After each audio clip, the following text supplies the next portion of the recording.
13-то място в временното класиране за Елизабет Паисиева. Първа Анна Бесонова, втора Алена Осядовска от Беларус, Ирина Чашина, облечена в костюм на истински тореодор. За последното си изпълнение на това световно първенство, това с бухалки.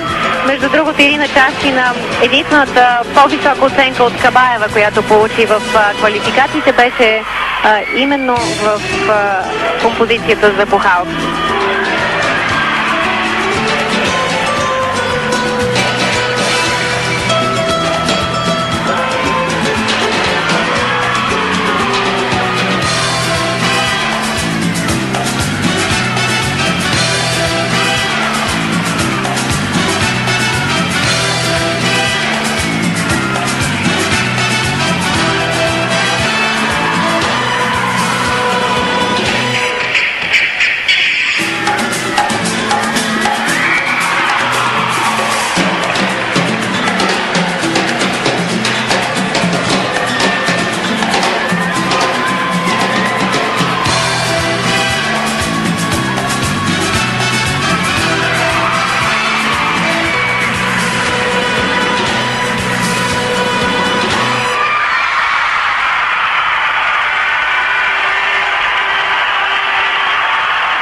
Циганска страст, така е наречена тази композиция.